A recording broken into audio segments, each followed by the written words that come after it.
Blog Talk Radio.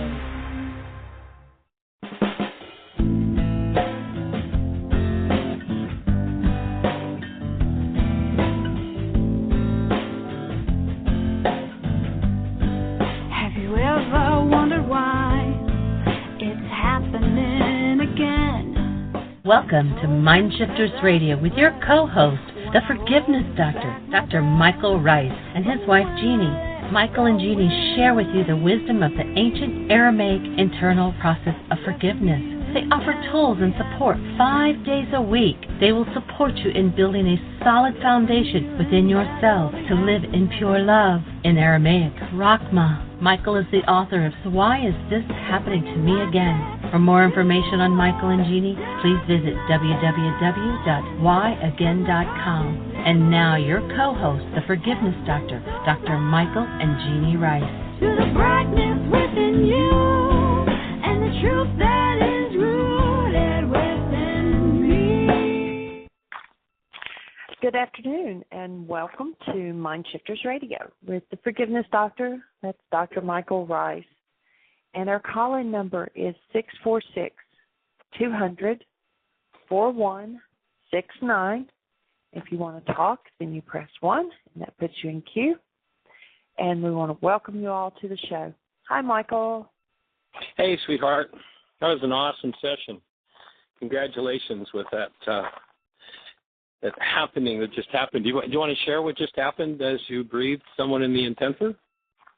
We were doing StillPoint breathing down in the center. We're in our 9-day intensive, and this is our teacher training portion. And so we were doing breath work, and the gentleman that I was breathing actually had a fever, and he was feeling pretty bad when we first started. And as soon as he laid down and I put my hands on the sides of his neck, it was like, wow, you're hot. And so I did just a couple of energy moves first, and then I did the move that's called StillPoint, which is 2 places on the back of the skull. And I held that for about 3 minutes, and his fever went away. And then I proceeded to do all of the other energy work on him after that. And when I left just now, someone else took over because I had to come do the radio show. And when I left, I felt of his neck and his face and everything, and he was still cool. So that took care of his fever. That was awesome. Yeah, it's pretty amazing what happens when you start to see life and experience your life and experience the process of your life through the eyes of energy rather than this apparent physical world that we live in. And so our whole process here with MindShifters Radio is to shift the mind into truth. And I was reading from a book by a PhD named Hansen to the group yesterday, where he talks about one of the problems is the delusion of living in ignorance of the way the world actually works. And we have been taught so many frauds, so many lies, so many ways of thinking about things that just aren't true. And so what we're doing in our intensive, what we're doing with this radio show, is we're opening the space for people to get past that delusion and to recognize what's really true. And, you know, there's so much that flows from the first lie that looks really, really solid. You know, it's actually the way it is. But if you base what you see, what you feel, what you experience, how you behave on a lie, then everything that follows is a lie. And so the first thing that needs to be straightened out is the first lie. And what's the first lie? It's the lie that we're something other than what we are. If you hold a newborn child, you know exactly and precisely what a human life is. And that's who you are. Now, if you've been lied and told you're something other than that, then everything that flows from a mind that believes that there's something other than the active presence of love is a fraud and a lie. Which means, of course, most everyone has to say, oh, my God, you mean my whole life has been a lie? Yeah, that's what I mean. If it's based in some form of hostility or fear, it's a fraud. You've been conned. You've been lied to. And so what we're looking to do is to start to get out of the delusion of the ignorance of knowing how things really work. How do they really work? Well, start out with a human life. Start out by experiencing yourself as the active presence of love. Now, if you can't do that, one of the people who was just breathing was going into some pain and some withdrawal. And as I shared with her that she is the active presence of love, and she deserves that just because the breath of life was put in her. Everything in her shifted. And she just came up out of the breath session we just completed. And she just came up out of it, and she's like, thank you for saying that. She was living in the delusion of the messages of her world, that she was something other than the active presence of love, and therefore did not deserve that active presence of love. The world teaches us to give it up. We're here to support you reclaiming it. How do you reclaim it? Well, here's the game. You let go of everything unlike your true nature. Well, what does that mean? That means that you let go of every rage, grief, fear, hatred, vengeance, because all of that is delusional. And then you create a space that's safe for human life to show up on the planet. How awesome is that? Human life, fully expressed and experienced by every mind, heart, and being on the planet. What would our world look like if 7.5 people all of a sudden shifted out of the delusion that it's a dog-eat-dog world? You know, the belief in competition, the belief in survival of the fittest. You know, if you look into the Darwin's writing where the idea of the survival of the fittest came out, he talks, I think he mentions that a time or two. And that's what the world's latched onto. But in that same book, he mentions love 95 different times.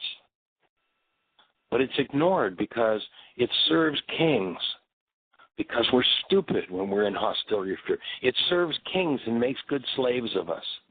It's time for us to let go of the slavery. It's time for every mind, heart, and being, including the kings, to realize who they are.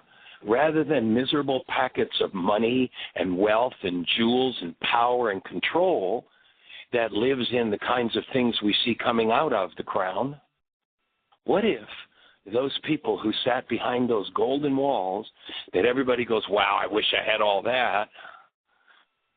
Who needs the misery? Who needs the trauma? Who needs the face? What is needed is a human life. So we're here to create a space that's safe for human life to show up. And when that happens, what's going to occur is we're going to put an end to war. We're literally going to put an end to this insanity where non-human life takes another non-human life in this thing called war. And we're going to start to function on a whole new level as human beings. We're inviting you to be part of the team that changed the world. We're inviting you to be part of the team that says, I'm ready to go for that. Well, Michael, how do you do it? Well, it's actually relatively easy. Not simple. Pardon me. I got that backward. Excuse me. It's simple, not necessarily easy, because what you need to do is learn to forgive. That's simple. All you have to do is go to www.whyagain.com, and on the right-hand side, you'll see a link that says Download Worksheets. The site is going to change over soon to www.whyagain.org. Pardon me. And the link will be at the top of the page. But right now it's on the right-hand side, about 6 links down, Download Worksheets. That will show you precisely how to change the inner dynamics of hostility and fear. The tool is called Forgiveness. The worksheet is called Reality Management, True Aramaic Forgiveness. And there you'll find precisely and exactly, if you're willing to be committed to reclaim your human life, you'll find precisely how to give up that in you which is not human, that in you which is made of hostility or fear. And so we invite you to join us in that process. When you click that link, you'll see 7 links that tie the whole forgiveness process together, that tie in to this tool that was taught 2,000 years ago that we're working to restore to the earth, the tool of forgiveness. And in it, you'll find the mechanism for reclaiming your human life. You'll find the mechanism for functioning truly and fully as a human being. Chapter 24 of my book is there. The 7-step worksheet, the latest reality management worksheet. And then there are 5 radio shows, or maybe 6 now, I'm not sure, each one that has a walking of somebody totally through the whole forgiveness process. So you've got a full set of instructions. I've actually got several different sets of instructions on how to engage in the forgiveness process. It's really so simple. In fact, there's a line in A Course in Miracles that says, so simple, it cannot but fail to be completely understood. And if you reject it, it will not be because it is ambiguous. It'll seem like the cost of reclaiming your human life is too high. What is the cost? You have to give up your hostility, your fear, your grief, your rage, your pain. Are you willing to join us in that project? Then please do. Jeanie, do we have any callers or anything happening in the chat room? We actually, wow, that door's noisy. We actually have conversation going on in the chat room, but I asked her to call in, and we're getting an echo here. My apologies. We have someone in the chat room who says she's been doing the worksheets, and she has cried so much this week and that it's been a challenge for her, but she now understands what the problem is. I told her to give us a call in if there was any way that we could support her, so I'm not sure if she will or not. And other than that, we don't have anybody on the switchboard with their hand up. Press 1 if you're on the switchboard and you want to talk. That puts a little signal that you want to speak. Otherwise, we just think you're out there listening. 646-200-4169. Press 1. So we're delighted to have the opportunity to support you and to bring the ancient Aramaic idea of forgiveness forward into your world. And, of course, by so doing, we get to reinforce it in our world, and we get to learn it on another level. And, of course, there's a great line in the book, Illusions by Richard Bach, and what he says is, we teach best that which we most need to learn.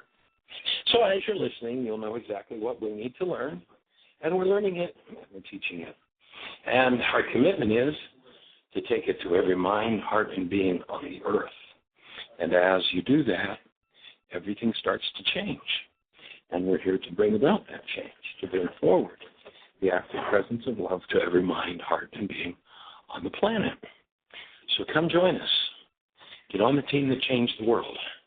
And let's move things to the other side, into human life, into the full expression and the full experience of your human life. This awesome, active presence of love. So, Jean, do you have anything else to share from the intensive at this point? I had the thought of asking the group if they'd be willing to process the breath session on the show. It would have been kind of cool, I think. But the timing didn't really work, so I didn't. But so, do you have anything to share? No, not really. The only thing would be, and I've shared this before, the breath is so powerful when we're talking about doing the StillPoint breathing. And the best way that I describe it is that it's like a controlled method of breathing that opens us up and allows God, which is love, to move through our entire system and clean out with super processing speed anything that's less than anything that we're willing to let go of anyway. And I always said that, I believe that God created man in his image, and it says God is love, so that means we are love, and that he breathed into us the breath of life. I took a group of teenagers to a conference one year, and there was a Jewish man that was one of the keynote speakers, and he said that the name of God in their language is not really pronounceable, that it's just like the breath. And so then he asked 2 concluding questions at the end of his talk. He says, when we're born, are we alive because we took our first breath or because we first spoke God's name? And when we die, is it because we've taken our last breath or because we quit speaking God's name? So I think when this whole group of people are down here and they're all breathing, they are choosing to speak God's name, to speak the name of love, and to breathe deeply that love in. and to allow that to cleanse us from whatever is less than that. And it's very powerful then to hear people talk about it afterwards. And so that would be all that I would have to add right now. Well, that's pretty good information, and I'd shift one word of what that gentleman said. It just occurs to me. I know I've heard you talk about that many times, but the one word I'd shift would be the word when to the word if.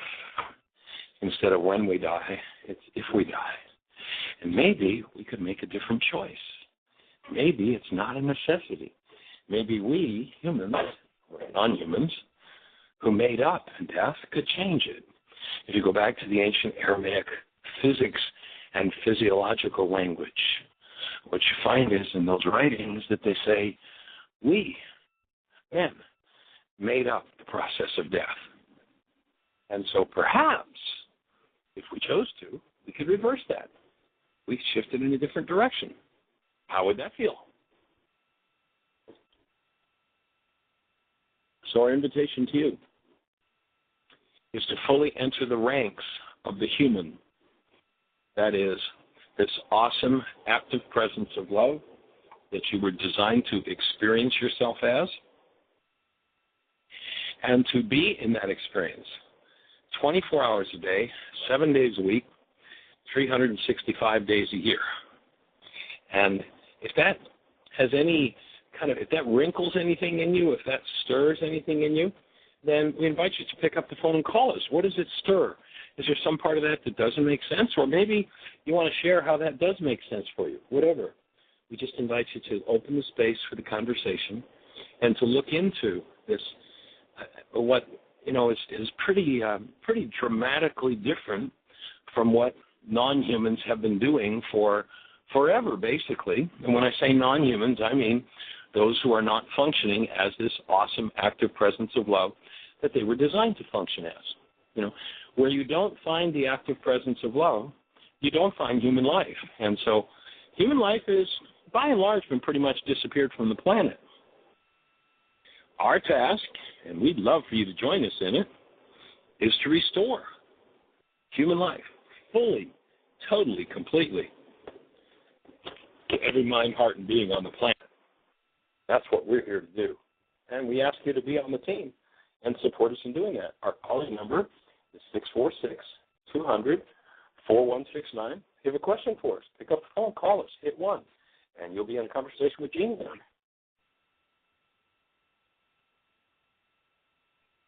Anything happening in the chat room, sweetie? Any calls? No, it's all quiet.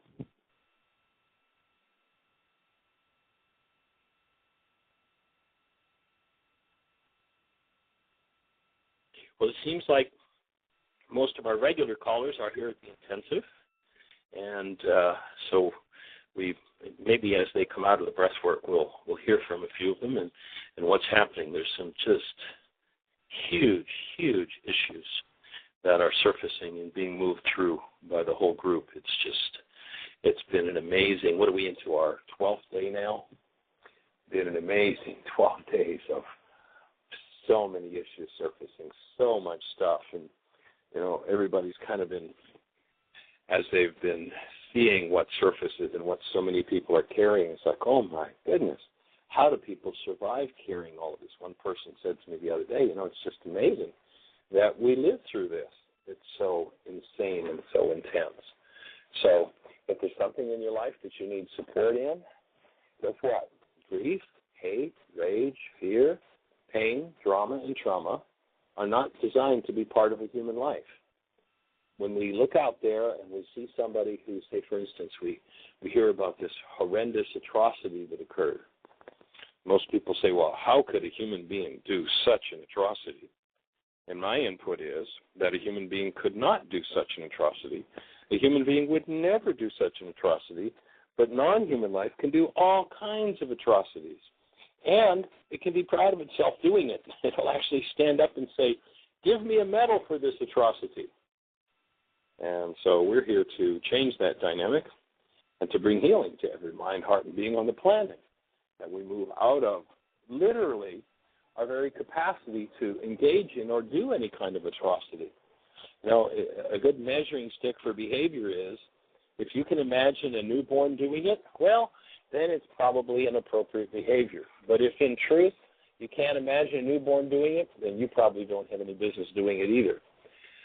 And, of course, that means for most of us, there's going to be a lot of behavior changes if we're going to live up to that standard. And we invite you to join us and key into moving into that standard, doing something different than what the culture has taught us. We have a caller. How awesome. Cool. Fabulous. Area code 562. You're on the air. Hi, everyone. How are you? Good. Welcome. Good. How are you doing? Where are you calling from? And give us a name. This is Alexandra. I'm the one that called on the 31st, and I was doing the worksheet with Jeanie. So I've been doing it on my own.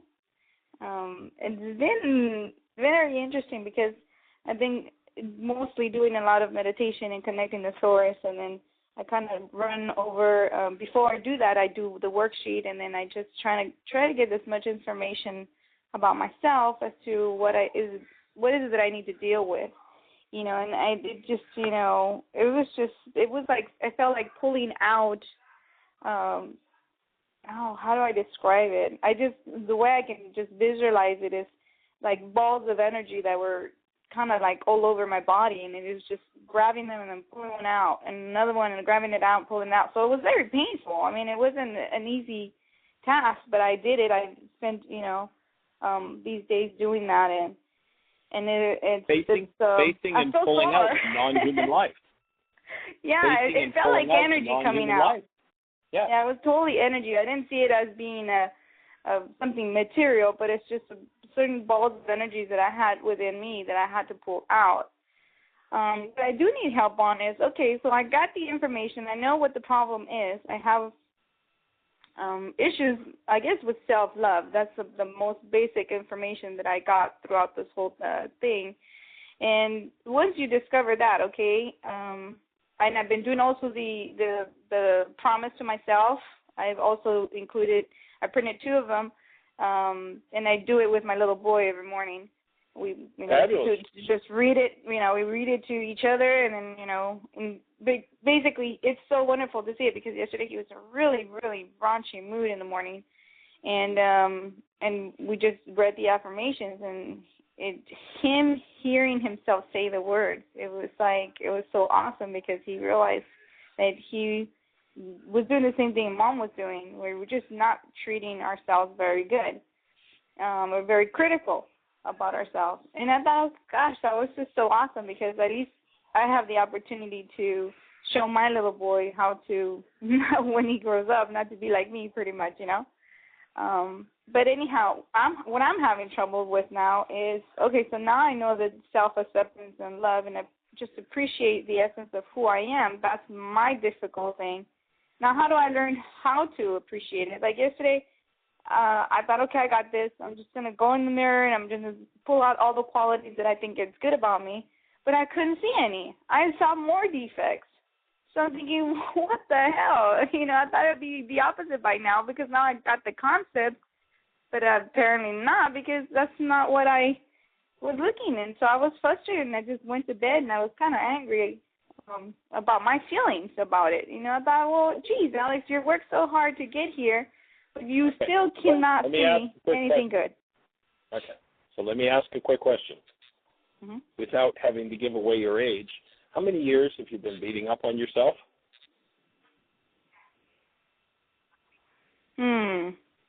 Well, I'm 42, so I don't know, maybe 30? Because I don't think as a kid. 42 years and 9 months, maybe? 9 months? You think? I don't remember going back as a little kid if I had issues. I don't think I had issues. Until then I had. Take a breath. Slow down. Take a breath. Go back to your power person. How did your power person treat themselves? Like, what do you mean? Say again? What do you mean? Like, explain that. Usually a power person is a parent. Your son learned a behavior from you to be self-abusive. Who did you learn it from?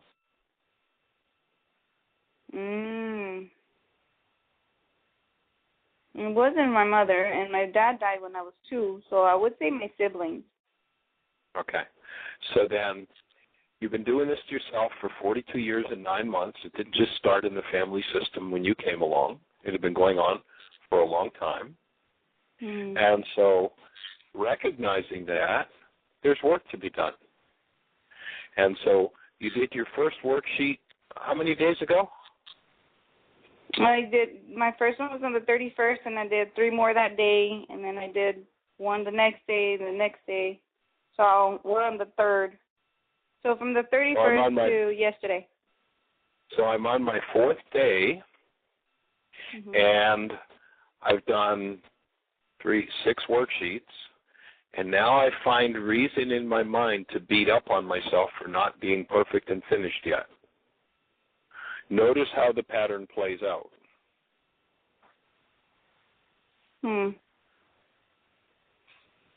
Notice that after a lifetime of doing something to yourself and not changing that habit, which has been deeply ingrained for many generations, I'll guarantee it has, that you can go, yeah, see, now I deserve to be beat up because I'm not perfect yet.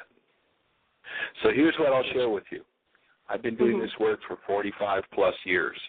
I'm not finished yet. You're not going to be finished next week, next month, next year, 10 years from now, 20 years from now, 30 years from now. You're not going to be finished. You'll still be doing your work.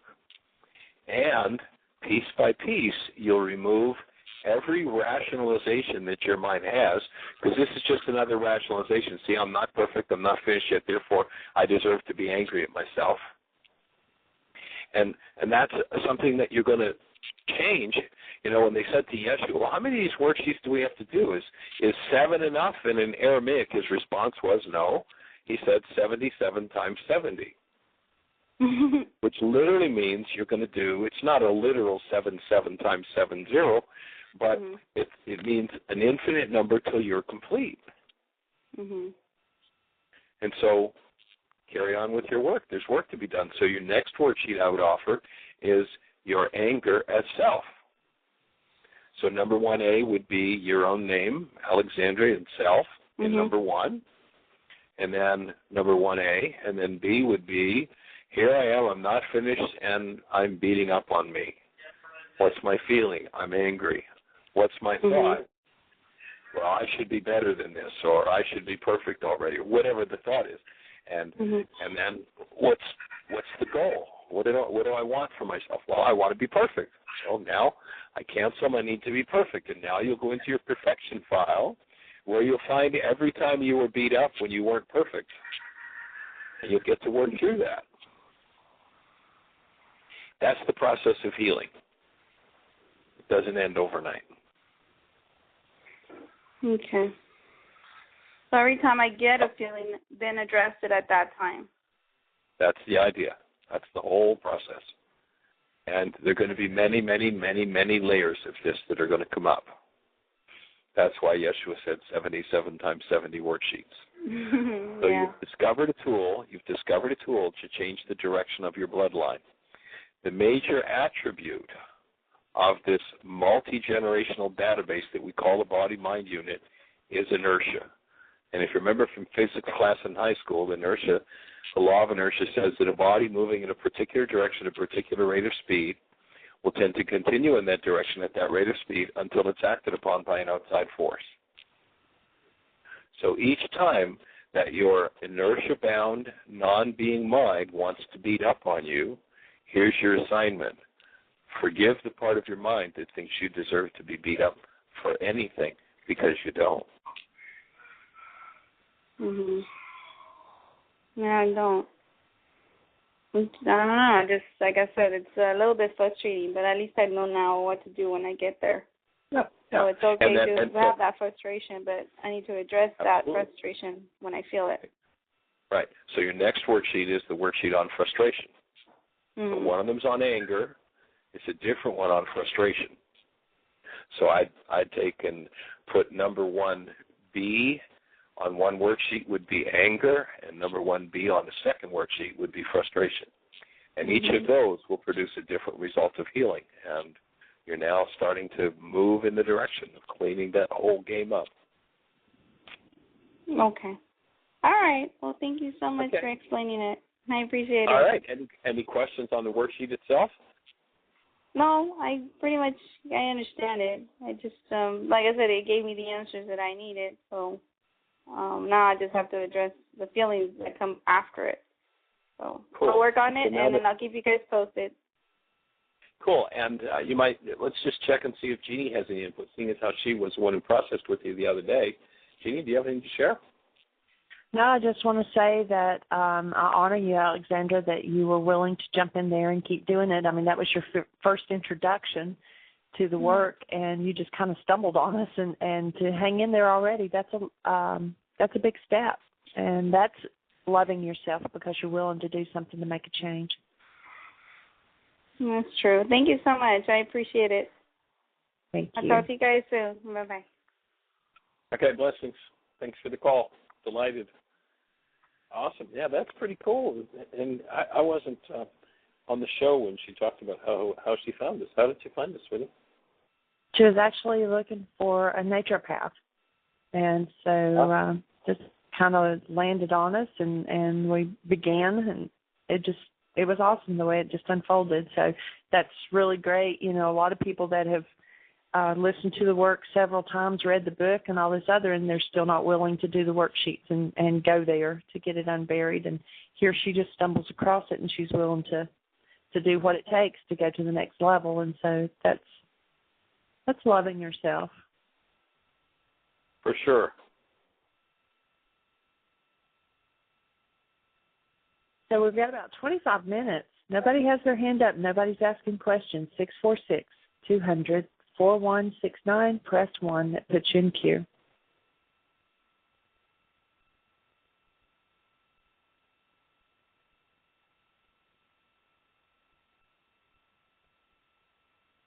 They say silence is golden, but I don't think that works on a radio show.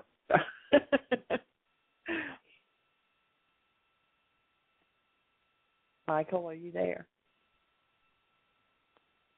Okay, so now I'm on the show alone, huh? All right, so we welcome you to the show, and like I said, we've got 20-some minutes left, so give us a call. You all are the ones that make the show. We're here to support you, to answer your questions, to be here for you. And, Peacemaker says, I'm here. Yes, you are. Thank you. And Peacemaker is like I don't think we've ever heard your voice. Why don't you call in? Say hello. You've been on the show for, you've been pretty faithful for a year and a half now or more. Yeah, yep. Missed him for about 3 days last week. It was like, Where is the man? It is a constant support there, and we do appreciate that. So our calling number, 646-200-4169. And we invite you to call, hit 1, and that will put you in queue to talk to Jeanie and I. And one of the things that just occurred down in the classroom is there's someone here who's a former military, really the kind of guy you don't want to meet in a dark alley. And something was triggered into to upset by an occurrence with his spouse, and whom he just dearly cherishes, I know. But when that came up, it was like, like a tiger, just right there. And I've heard him say, I've heard many men over the years say, well, I'd die for her. And the question I would ask, if you've ever said that to somebody, I would die for you. A human life is the active presence of love. Would you live for them? That's the real manly thing to do. To die for somebody, like, animals, apes, non-humans have been doing that for centuries. What would the real manly thing be to do? To live for them, to maintain your human life in their presence. That's the real challenge. That's the biggie. And so, We have a hand up. Oh, cool. 941, you're on the air. Who do we have? Area code 941, you're on. Hi, Jeanie. Hi, Michael. This is Marie in Florida. How are you? Hey! How are you? I'm doing really good. Nice to hear your show. And along the line of what you are saying, I had a question. And my question is this, I do have people that are telling me, most especially in the class that I conduct every Monday night, that, in their childhood they had this kind of physical abuse by a parent, power person, and so on. But they're adults now, they moved on, and they keep that in check, and they don't do that to their kids, and, that was a lesson for them. And I know that the premise is to resent tapping into that energy and forgive that. And I would like to know how I think it goes along the line of what you just said about I'll die for you and I'll live for you. How would you address that? I'm not quite sure I got your question. Could you ask it a little differently? Okay. My question is this: is that when people come to me and then I show them the principle of forgiveness, and they tell me, well, listen, I had some physical abuse in my childhood. What I did is I overcame that, or I keep it in check. Therefore, I don't need forgiveness because in their mind it's forgiven because they either personally don't abuse another person physically, or they keep it in check, which means they don't look at it. And it appears to be like an obstacle to not convince, but show them that is just something that you push in the closet, and it's still vibrating and churning inside. And if you look at your life, there's a lot of things that has stemmed out of this, but I wanted to have your take on it and your answer on this. Okay, I understand. No, So good. My input to someone in that posture would be, okay, I hear it. You feel like you've got it out of sight, and out of sight is out of mind. But yes, to use an analogy, let's imagine that over a period of years we have a house, and whenever dirt starts to accumulate in the house, we get out a broom and we sweep it all under the carpet. Food specks, splashes, spills, a little bit of soup spills, or a little bit of, a few breadcrumbs on the floor. And so we sweep all of that under the rug and we say, see, look, everything, doesn't this look good? See, my house is just wonderful. And, it looks good. However, if those breadcrumbs and that spilled soup and years of accumulation of things that don't belong in the house are all swept under the rug, when you lift that rug, there's going to be a gathering of creatures that are having a feast. There's going to be cockroaches, and there are going to be ants, and there are going to be rats and mice and all sorts of things that come to feed. And then, of course, some of the creatures that come to feed are going to die, and they become food for something else. And over the period of time, well, it looks kind of good from the outside. It's going to be quite a disaster. And so the way that I would explain to someone that it's important to do your work, to forgive, is that the forgiveness is how you remove that from your structure so that you're not creating a food supply for the creatures that we call disease organisms. So the disease organism is only there, the bacteria, the virus, whatever, is only there because there is a food supply for it. If you get rid of the food supply, the organism can't survive there. can't live there. And so that would be one of the first things that I'd share with somebody is you want to clean this out because wherever it's stored in tissue, although you're saying you're not feeling it, that you don't have to deal with it, the truth is you're dealing with it on a cellular level every day. And until you begin to move through that cellular level, the cells are going to suffer. That would kind of be a starting point for my conversation with them, is to working to inspire them to look at and remove that. And then, of course, the same kind of thing occurs or applies if they swept away the old hostility experience from the power person. Then whenever the stress is up and the chips are down, I invite them to notice that they do hostility, and they say, I've got this handled. But the truth is, you play out that hostility, and it's an extremely unhealthy thing to do. It's interesting. We live in a world that convinces us that our hostility and our fear serves us.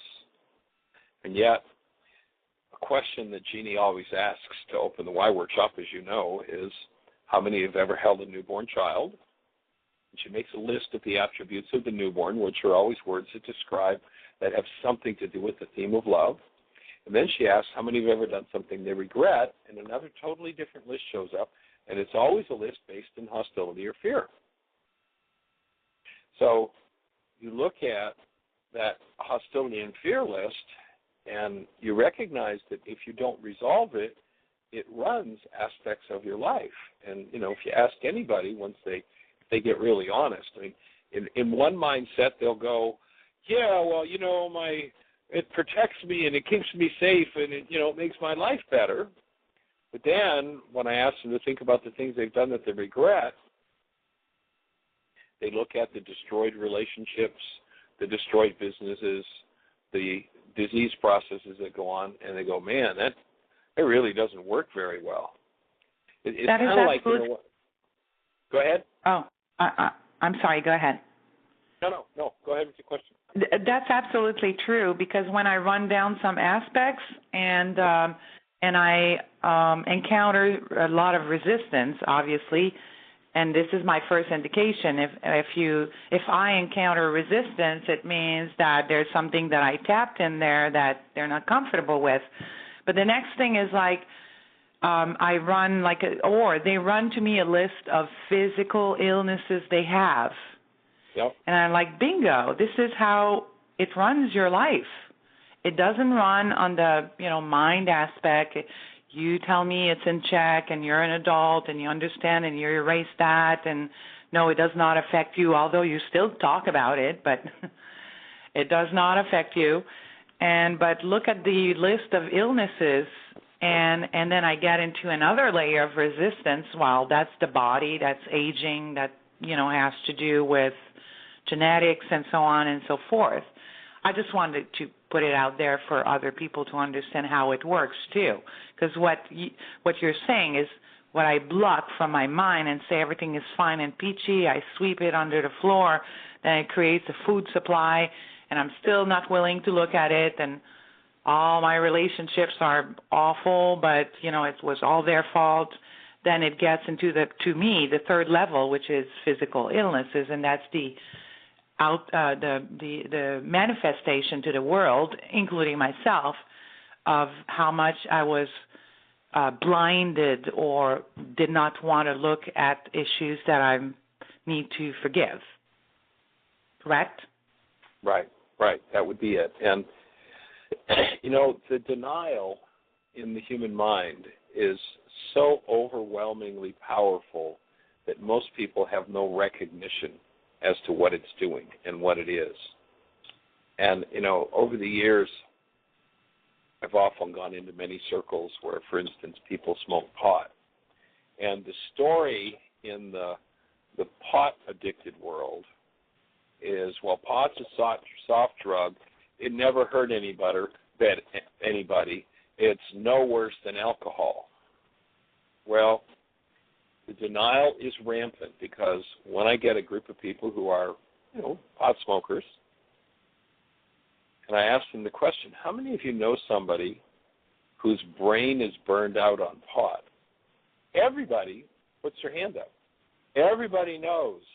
And if they've been around the pot community for years, they know lots of people who are literally, I mean, there's a reason why they know people who are burned out and why there's a name for it, because pot burns out and destroys the brain. It is one of the most brain-destructive drugs on planet Earth. I mean, you look at the person who thinks they're so creative on pot. Oh, you know, gee, look at this. I have, wow, cool, man. I have a marker. Isn't this? Whoa, look. It says Excalibur marker. Wow, cool. And you look at people who, on pot, their brains are so compromised they don't even know how ridiculous they sound. They think they're very creative and that everything is wonderful and working well. And the part of the brain that assesses the damage done by pot is damaged by pot. And so people can't see it. Oh, it's a, you know, well, yeah, I know Charlie and Harry and Mary. Well, yeah, they're kind of pretty much dysfunctional. They're kind of, you know, they're not hardly even alive. They're burned out. But pot never hurt anybody. And it's the same kind of story. The person who lives in denial hides from themselves the truth of what's going on. And it's the same, it's exactly the same kind of thing, and I know exactly what you mean, Marie, because, of course, having developed this work in so many years all around the country and all around the globe, the resistance to it is just huge. Because to actually step into doing one's work, one has to begin to love truth more than they love their own opinions. They need to be willing to walk through that denial, to let loose of that denial, and to change that dynamic in their worlds. And that is a huge piece of work. And, of course, if I, on the teaching end, have some form of frustration or upset or anger over the fact that somebody won't hear and won't do their work, then that's, of course, my next piece of work. But, you know, denial is a powerful, powerful thing in the human mind. That's absolutely true. It goes both ways, and that's why I like to do these work groups every week, because every time I get to recognize more and more every week that we all have shared data. I attract to my course people that have at different level the same kind of issue that I do have, and it taps into it. I say at different level. Of course, the experience of it was different, or it appears to be different, but it stems from the same source, and it's really great. But resistance, and as you say, loving their opinion, which I call when people in front of me start talking about their story, they're so engaged in their story. To me, it's almost like they love it, although it's often at times it's pathetic, but they love it. It's like, wow, you're so attached to it. Are you ready to let go? And they're like, they say no, but they don't mean no. It's really interesting. Yeah, for many I don't know people, about the story is a red badge of courage.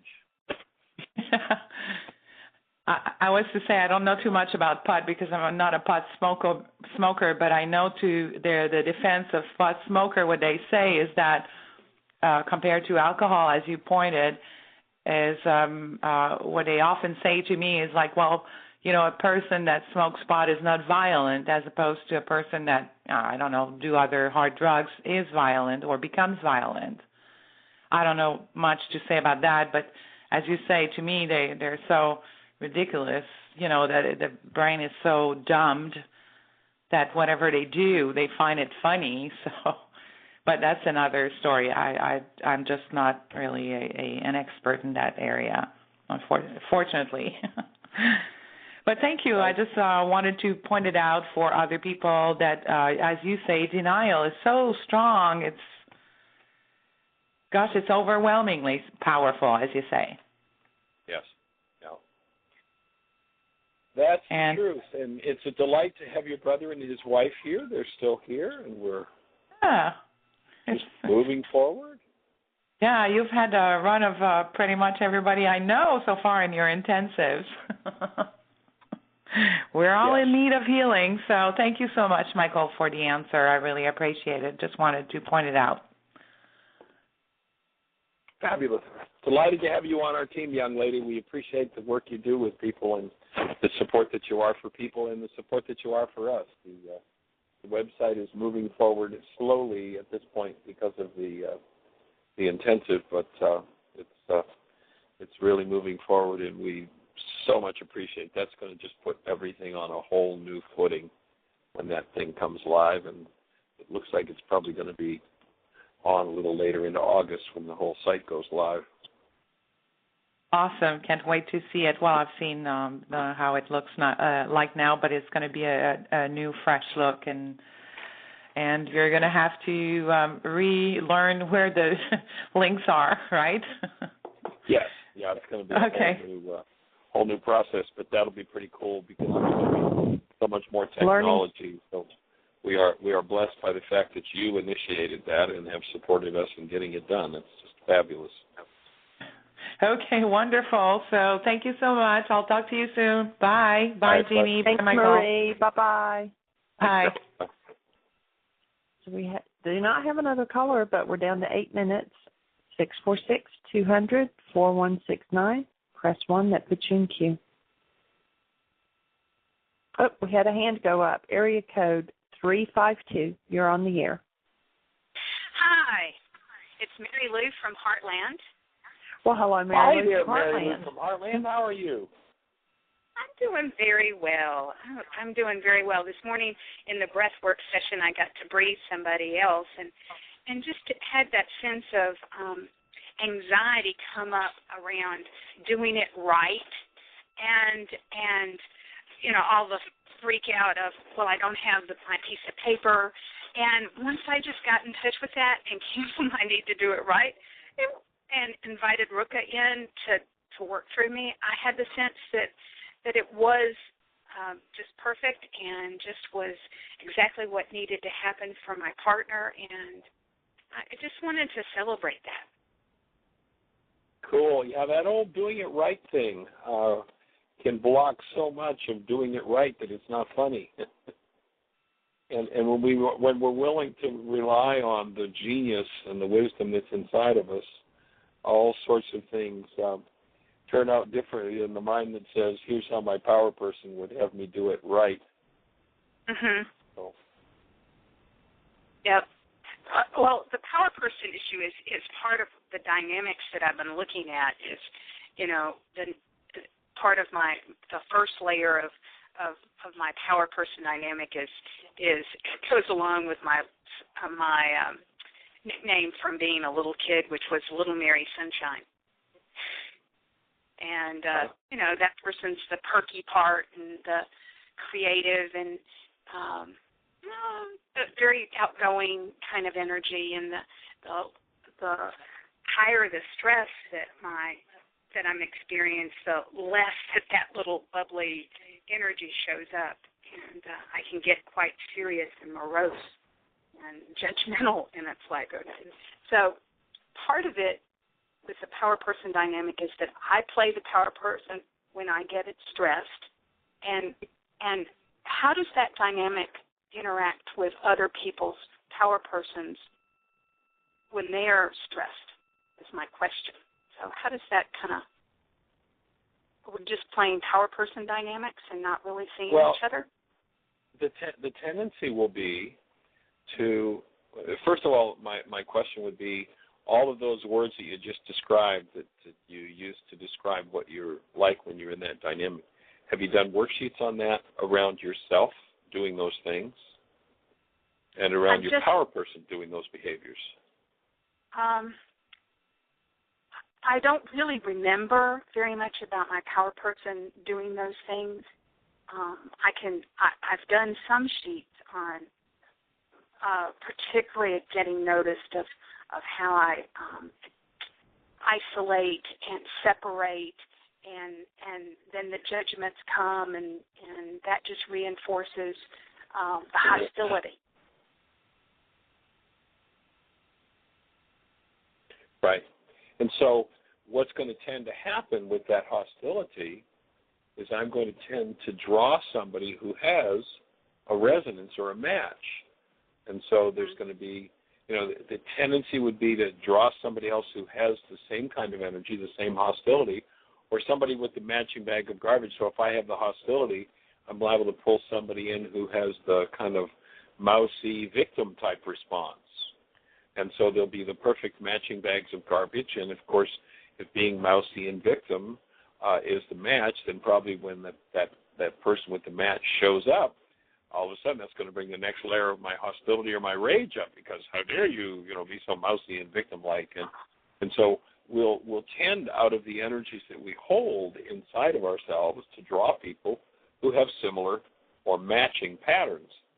And that's as it should be. It's perfect, because when they go through their pattern, and as with our first caller, I don't know, were you on the call right at the beginning of the show? No, I wasn't.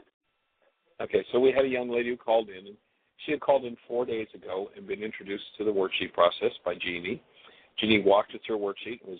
She just got some major pieces of her own puzzle. So she started doing worksheets, and she's been doing them for 4 days, on 6 worksheets, I think she said.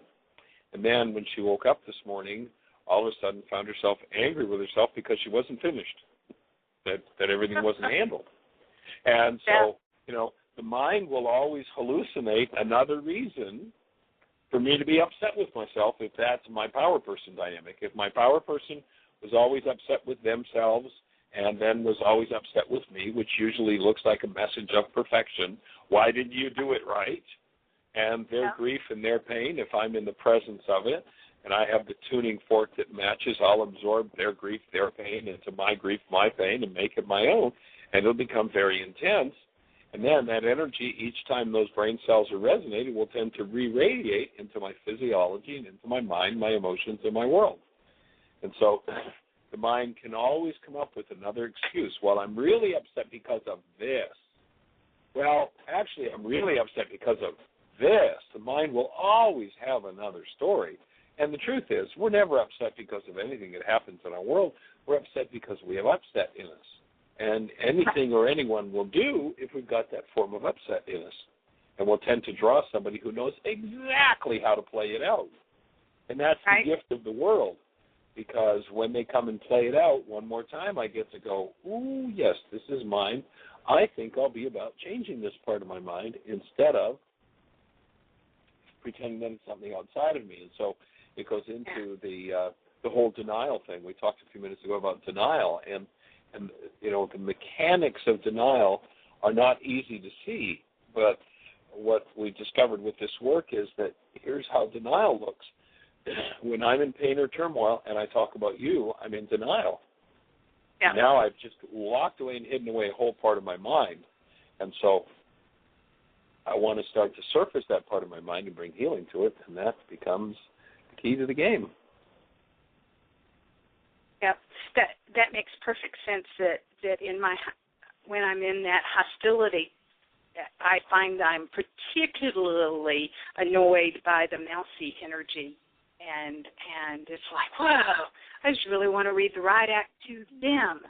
And wasn't that a great guess on my part? Yes, yes. But I hadn't really linked that. That's why the irritation was coming up with that person was that aspect of it. All I could notice is that I was feeling really hostile and didn't understand why.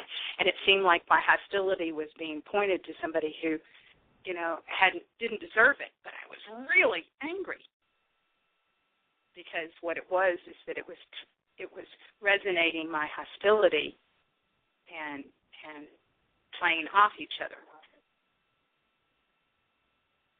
Right. And so that's perfect that person will keep showing up until you deal with it, because literally, as you know, but for some of our listening audience, some of the work I got to do 30 or so years ago was with a gentleman named Marcel Vogel, bless his heart. He was such a We're gift down to in my 30 life. seconds. Oh, are we down to 30 seconds?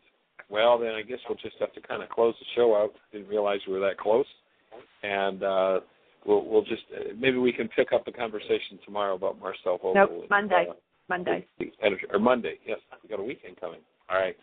So, bring a stranger. Have the best year yet of your eternal life. Blessings. Bye-bye. Thank you for listening to MindShifters Radio with the Forgiveness Doctor, Dr. Michael Ryce, and his wife Jeanie, who present the internal Aramaic process of forgiveness. Michael and Jeanie are here every Monday through Friday on Earth Angels Radio. For more on Michael and Jeanie, please visit www.whyagain.com. That's www.whyagain.com.